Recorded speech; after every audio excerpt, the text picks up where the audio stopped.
Welcome back to WorkWoman. It has been a long time, what seems like a long time, since I've recorded one of these, not just on audio, but also on video. So for those of you who have been missing out on the video experience, you're welcome. We are back, and it's actually very nice because Will set it up, and he does the most amazing setups. Right now, let's set the scene. So it is Monday, November, I think it's the 13th. 16th, just kidding. It is not 3 days ago. It is Monday, November 16th.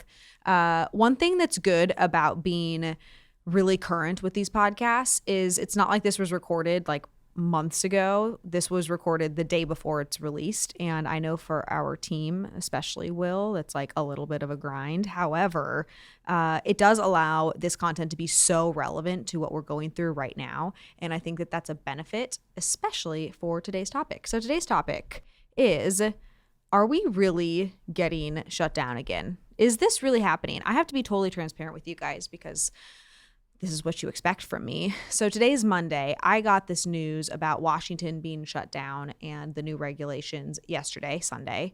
We had just come off of a large event. We had flown home. We were on the plane for 7 hours yesterday, and we have an event at our house right now.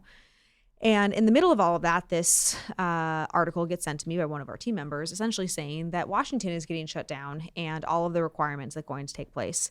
And so at first, my natural response is, if any of you guys have listened to or took part in our emergency business response, I'll like give a short pause to see if you can know what I'm going to say right now. But for those of you who did participate, the first response is what? What is the question that I asked myself as soon as I saw this? Like, this is where like the do, do, do, do, do, do, do. Okay. The first question when something like that happens is, am I okay? Like, am I going to be okay, Natalie Workman, with this new change, with this new news? I can't start thinking about the team. I can't be thinking about Brandon or my family. I literally, like, when something happens that is a crisis, that is an emergency, the very first thing you have to check is, am I okay? So once you've set the precedent, like, I'm okay, once you've determined that, then you go into these other fields. So for me, the next steps were our team. Like, how are we going to create stability and a plan for our team? And you start working through that plan. That's what I did for the next, well, to be honest, I was pissed for 30 minutes. I told Brandon, I was like, I need to be left alone for 30 minutes and I just need to be angry about this, because are we really getting shut down again? It's a little hard to really grapple with if this has been going on for as long as it has. I will never pretend to be perfect and like things don't faze me when something like this happens. Like, I was pissed last night for 30 minutes. That I gave myself a time frame. I was like, and it didn't even last for 30 minutes. Probably last for 18, if I'm totally honest. So like over half of that time. But I think it's okay to be pissed because it's kind of like, what the fuck? Like, honestly, like, what the fuck is happening? It's 2020 and who would have known that this was going to happen again? But you get over that, because you have to get over that, because guess what?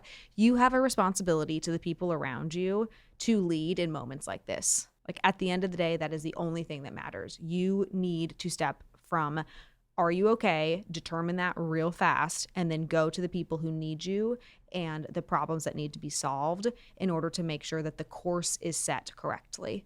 So back in April, I did a podcast. It was actually the second WorkWoman podcast. We shifted the whole strategy for WorkWoman during the pandemic because you guys needed to hear about things that we were doing at Cardone Ventures in order to make sure the team was okay. So on April 14th, I launched an episode called How to Communicate with Your Team in a Crisis.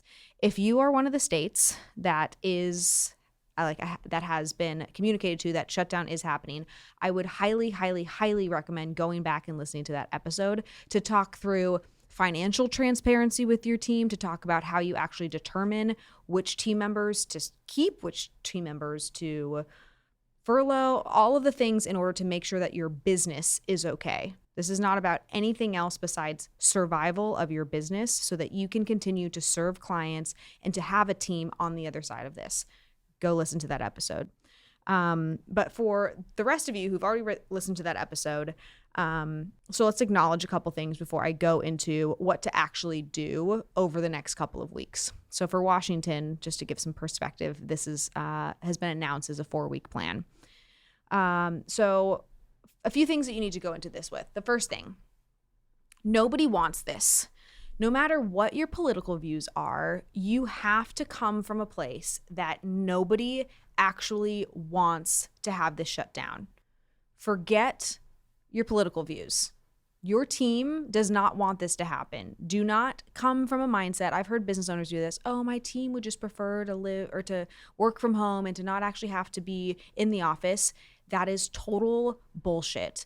People at their core want to work. They know that they want to be able to create something that pushes them beyond where they're at today. Every single person on the face of this planet has potential, and the idea that some outside factor that they cannot control is stifling that potential is not a good thing. And I need you to believe in your core that none of your team members are actually wanting this to happen, because that is going to allow you to come from the correct place while you are asking these same team members to solve massive problems from your business. But you cannot come from a place, even if in deep down in your core you do have some jacked up belief around this. We can fix that in another episode. Let's talk about that some other time. But for the purposes of this, you need to come to acknowledgement or acceptance around nobody wants this. The second piece that you need to come into this with is you get a second shot at this. If you have gone through and listened to the previous episode and you didn't do things right the first time, maybe you were wrong the first time, maybe you were so emotional and you retreated instead of really pushed forward. The beautiful part about a second version of this, what am I thinking of? I don't know why I keep wanting to say times 2, but like version 2, episode 2, the sequel, we're getting the sequel right now, is that you get to rewrite how you handle the situation. And if you retreated last time or you didn't handle it properly, this is your glowing opportunity to end 2020 doing the right thing and showing up for your team, showing up for yourself, and showing up for the family that you have that is impacted by the decisions that you get to make. Like, your confidence totally gets to be rebuilt in this moment. So congratulations, welcome to phase 2. The third piece that I want to touch on is, as you think about communicating this with your team, building a plan, one thing that you must remember is, at the end of the day, even though you are a leader, even though you are a business owner, even though you are in this role that might seem burdensome right now, the beautiful part about having the opportunity to be in those roles is that you get to decide how you're going to harness the resources around you. And that is what truly creates great leaders and differentiates those that are not great leaders. So think of your team as people who get to help you solve these problems. I am not one to undermine how big some of the problems that you guys have actually are. I get that there are non-essential businesses that have absolutely been shut down. I think of my friends who are in the salon businesses or nail businesses or professional services. My dad is a plastic surgeon. Like, I understand and that these are very real problems. But I want to come at that from a different standpoint, which is the only hope that you have of generating revenue, of pushing past this, is you mobilizing the team that you depend on and that depend on you. There's a mutual exchange that gets to take place. So even though you have to figure out all of the hard shit, like, yes, you do have to figure out the hard shit. You have to figure out all of the regulations and which rules you're following and make the tough decisions and potentially put your business at risk and open it up to just obstacles.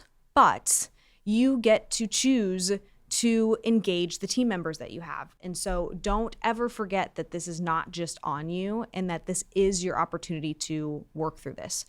So let's just continue to paint this scene. This is what I want to get into when it comes to, if we're really getting shut down again, which Washington, like, that is a yes, maybe in your state, it's a potential. I want to go through the steps that you're going to take over the next couple of days in order to mobilize this team. So the first piece, you have to acknowledge and get in front of this as fast as possible. Like, you could even pause this podcast right now and figure out in this moment the communication plan to acknowledge that this is happening. The last thing that people want to do is confront this. And you can use the excuses that you can make up about maybe it's not going to happen, or we don't know all the details yet, or let's just wait and see. Forget any of that. Acknowledge this is going on because your team knows that it's going on. It's not like you can hide that all of this conversation is happening in news outlets that is, at this point, unless you're living under a rock, it's pretty inescapable. So acknowledge that there is a second wave that is a potential, or in our case, is actually taking place. That is step one. For us in our all-team morning meeting, this is also the beauty of an all-team morning meeting. It still blows my mind a little bit after having so many conversations with business owners and sharing the benefits of an all-team meeting, how many choose not to move forward with that as a communication strategy. Because in times like this, that is the best way to get everybody on the same page. And if you're not having something that's recurring like this, it's actually a little bit terrifying for your team. If you're not having an all-team meeting and you just schedule an impromptu meeting, you're not able to communicate efficiently, and your team then knows whenever you put a meeting on the calendar that it's traditionally only a bad thing, that it's only something that bad news comes from. So I will be an advocate for ever more of all-team meetings because it's changed how we've done business. But in an all-team meeting, this is when you would add, as a leadership team, when you're doing a touch base. For us, this looks like at the end of the department touch bases in our all-team meeting, I always give the priorities for today or the priorities for the week. And so this morning, I was able to have the most brief touch point with the team. Instead of pretending like nothing was going on, I acknowledged the news that took place. Half of our team is in Washington, half of them are in Scottsdale, and we also have some in Florida. So I acknowledged, hey, I know that this is happening. I saw the news. We are current. We are figuring out what our plan is. What I want you to do, well, I won't go into what I want you to do, but that's the first step, is just acknowledging it, because pretending like it doesn't exist will make them think that you really have your head in the sand instead of how much proactive work that you actually are doing on the back end in order to mitigate. Second piece, even if you don't have a plan, share what pieces of the plan you do have. Like, you thinking that you don't have a plan is actually wrong, because you know, okay, if this happens and this is what happens, if this happens and this is what happens, and you're formulating that. When you're doing an acknowledgement, share at least what somebody else can do, meaning your team, in order to get involved. So the example of this for us is, I let the team know, hey, by the end of today, we will have these 5 things figured out based off of the new requirements to know whether or not tomorrow morning we will be working from home. The last thing that you want to do is send an all-team email at the end of a Monday when you've had an all-team touch base in the morning and let everybody know that everyone's going to be working remotely, because you knew in the all-team meeting, and they knew that you could have prepped people at that point. So by Tuesday morning's all-team meeting, when potentially 30 or 75% of the team is working remotely, there's not that weirdness. So the plan is what they can do. How can they prepare? They can bring anything that they need to work home with them tonight. They can prepare any client folders that might need to be transitioned from a physical drive into a drive that they can actually use from home. There are so many steps that throughout the course of today they can be taking that make them feel like they are getting ahead of it instead of just being slammed in the face by it when you actually determine what your plan is. The third piece of that is, so you're acknowledging, you're sharing your plan, and then you're creating confidence. This is something that Grant and Elena taught me during this election cycle. And I don't know why I've never thought of this before. I don't know, maybe I just didn't think it was true, but I fully believe in this strategy. And the idea behind creating confidence in this situation is this: a stable piece of bad data is better than a shaky piece of good data. Let me repeat that one more time. A stable piece of bad data is better than a shaky piece of good data. So that means when you as a leader are creating confidence in your team, you can be wrong. We need to get past this myth that leaders have to be right 100% of the time. I can say to my team today that we will not be shut down for 4 weeks, and we will do whatever it takes in order to stay open and to serve our clients and to continue to do events. I can say that and have all of the confidence and share that confidence with the team in that moment. And that is a better, even if we do get shut down and even if event strategy have to change, that is a better leadership methodology than me leaving room for error or room for opportunity, but being totally right. Some people will very much disagree with me on this philosophy, but the idea behind this, and this is where I think the disagreement can subside. The idea behind this is, at the end of the day, none of us know anyway. None of us knew how the election was going to turn out. None of us knew how the shutdown was going to happen, but we still had to make movement in the unknown. So taking steps forward and feeling confident through working through one line of framework, one like piece of data, and taking actions to do that is much better than very little movement because there was wishy-washy in the environment. Like, go all in and you are going to be so much better off than if you're still debating, and give the team the perspective that you're still debating, and then they're not able to focus on the things that they can actually do in order to push the business forward. I am open to your thoughts and ideas around this, and would love if somebody wanted to create a healthy debate on this subject. So I'm opening up to that. I also recognize that the feedback is you could be called a liar, you could be all of these things. And my overall philosophy is I can be wrong. Like, it is okay for me to be wrong. And as long as I'm right more times than I'm wrong and get where I want to go, then it's okay. But most people are so afraid of being wrong that they stay in this wishy-washy place, and then the people around them look for other people who are more certain and can create certainty and stability in the environment, because everybody would rather be in a certain or stable environment, even if it's going down the wrong path. So create confidence, whatever that looks like. And even if you disagree with me on this, your job in this meeting, in this announcement, is to be able to create confidence. How can you move forward? What will happen? Where can team members start to add in solving problems for you? But you being scared or terrified or blaming other people or adding any of your personal opinions or rhetoric to the conversation is like not needed. Brandon and I debate on this, and whenever there's some announcement like this that takes place, it's either him taking it or it's me taking it. Both of us do not make announcements like this. And when he feels like I'm better to say something because he's worried about sharing his own opinions or, adding shakiness to the conversation, he's like, you take this. And then it makes sense because the team can feel that confidence. If you don't have that ability as a leader to not just add in something to persuade people, know that that's your weakness. A, you could try to get better at it, or B, you could pass that role off to somebody else who can do that while you're focused on the vision stuff, the pushing forward in other areas. And so the last piece of this really is the idea of it's okay to be wrong. I will never forget one of my very first in-person interactions with Grant, and it wasn't like a one-on-one interaction. There were 34,999 other people in the room, but Brandon and I were at GrowthCon in 2019. Wow, 2019. And it seems like we've known them for years, so it's just wild to me that was only 2019.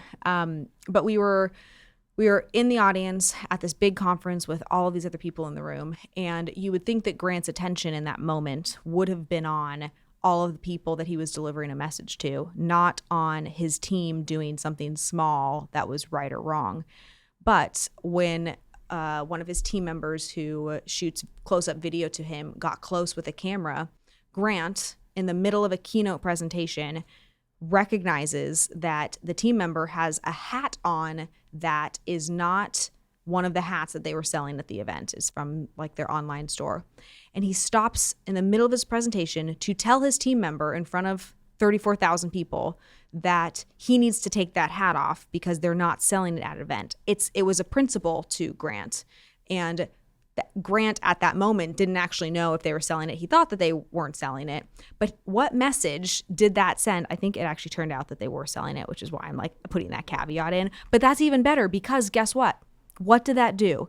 It sets the precedent that it's Grant's way as the leader of that organization. It is Grant's way, and Grant is comfortable and 100% confident in Grant being Grant wrong. Grant can handle him being wrong. What he's not going to do is put his leadership team or other team members that he works with in a position of being wrong with him. And I so admire and appreciate that as our organization gets bigger, as our clients' problems get bigger, as the opportunity that we have expands and grows, because nobody tells you that it's okay to be wrong. Or they'll put it in an Instagram post and they don't actually know in the moment what it really means, because it's so easy in the moment to choose the wishy-washy way. And you look at news outlets, you look at leadership speeches. I've sat in on so many of them where the leadership team just waffles back and forth. And well, if this is one way, then it's this. And then if this is this, and then it's this. And it doesn't create clarity. And so someone's ability, and if you are listening to this still, I'm assuming that you're a leader. We're not talking to anybody who's not a leader or doesn't aspire to be a leader. Your ability to master your own confidence in being wrong is such an important skill set. And it's one that I'm still learning and developing. I like to say that I am right 100% of the time, but that should not be the target. And if being right 100% of the time is the target, you have the wrong target, because you're not going to get the results that you want, because the reality is you can't be right 100% of the time. And if you are, you're likely not pushing forward in big ways that have risk associated with them, that have potential failures, because you're so worried about being small and being right in that small percentage instead of being wrong some of the time, but having big think around you, having big opportunities nearby. So with that, are we really getting shut down again? Sounds like it, looks like it, smells like it. I want to be a resource to you guys during this time. We are on the fly, making things up just like you are. We do not have all of the answers. However, we have been right more than we have been wrong. And what we do know from having gone through this the first time is the decisions that we made created growth in our organization. We tripled the size of our team during that time. We hit 5 consecutive back-to-back months of our highest revenue months. So when it comes to not being right or being wrong, we were not wrong in the way and the methodology that we used last time. I would highly encourage you to join my daily Facebook group, because I'm going to be sharing all of the things that we are doing on those lives every morning. I go live at 9:05 each and every morning.